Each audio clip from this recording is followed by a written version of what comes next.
ঘর দুয়ার ব্যাগ নিচে গো, যা জিনিস নিচে গো, কদিন আগে বন্যই কিচ্ছু নাই, রাস্তাঘাটে আমরা ফিরিয়ে এখন আবার পানি যেতে আছে 2 ফুটের নিচে গই, নাই ঘর বাড়ি কিছু, যা জিনিস কিচ্ছু নাই, রাস্তা ফিরিয়ে নদী ভাঙি কদিন আগে, আবার এখনো পানি যাইতে আছে, আমরা বাড়ি ঘরে ঢুকতে মারিয়েন না। বন্যায় নদী ভাঙি ঘর নিয়ে গেছে, আমরা বহুত অস্থায়ী, আমরা রাস্তাঘাটে পড়ে রয়েছি। আপনারা যদি সহযোগিতা করেন, মামা ফুতের গো 2টা ঘর যদি উঠাই দেন, নদীটা যদি এইদিকে ফিরাই দেন, আমরা খুব খুশি হমু।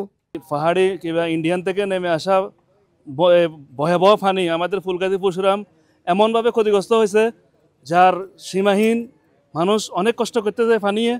এই পানির কারণে মানুষ বারবার ক্ষতিগ্রস্ত হচ্ছে। আমাদের দাবি হচ্ছে, এখানে পানি উন্নয়ন বোর্ড কেন আসে, কী জন্য আসে, তাদের কাজ কি এখানে? এরা শুধু ফেনীতে বসে বসে খালি শুধু খাওয়া দাওয়া করার না, আমাদের পানি উন্নয়ন, এই যে আমাদের এই সমস্ত যে আমরা কষ্টের মধ্যে আছি, আমাদের বন্যা পরিস্থিতি কিংবা পানি পরিস্থিতি যেগুলো আছে, এগুলো তদারকি করা তাদের কাজ কি? তাদের প্রচুর দুর্নীতির কারণে আজকে আমাদের এখানে যে বাঁধটা এখানে পুনরায় আবার ভেঙেছে। এখানে এতগুলো ক্ষতিগ্রস্তর পরে কেন তারা এখানে বাঁধটা নির্মাণ করতে আসে নাই? আমাদের সরকারের কাছে দাবি হচ্ছে, অতি দ্রুত এই পানি উন্নয়ন বোর্ডের দুর্নীতি উদ্ঘাটন করে আমাদের এই ভেরিবাঁধকে মজবুত টেকসই করে নির্মাণ করা। এখানে একটা বাঁধ ভাঙছে কিছুদিন আগে, প্রায় মনে হয় মোটামুটি 15 দিনের মতো হয়েছে। তো এখানে আমাদের আশপাশে আরও অনেকগুলো ভাঙনা ভাঙছে, এর মধ্যে এই উত্তর শ্রীপুর পূর্বপাড়া একটা ভাঙনা ভাঙছে 15 দিন আগে। তো এটা এখনো পর্যন্ত এটার কোনো কাজ হয় নাই, এতদিন পর্যন্ত খোলা ছিল। তো আজকে হঠাৎ করে আবার পানি দেখা দিছে। আমাদের এখানে তো কোনো বৃষ্টিও হয় নাই, কিছুই হয় নাই। আমরা যেটা ধারণা করতেছি এটা ইন্ডিয়া থেকে আসা পানি, ইন্ডিয়ার পানি। তো বাঁধটা খোলা থাকার কারণে আজকে আবারও এই ভাঙনা দিয়ে পানি নেমতেছে।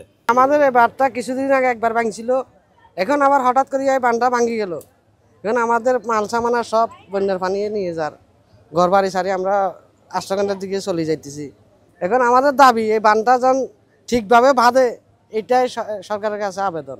12টার থেকে হঠাৎ হানি চলে আছে, এটা বেরিবান দ্বিতীয় লাগে, এটা কমপ্লিট হয়ে আছে।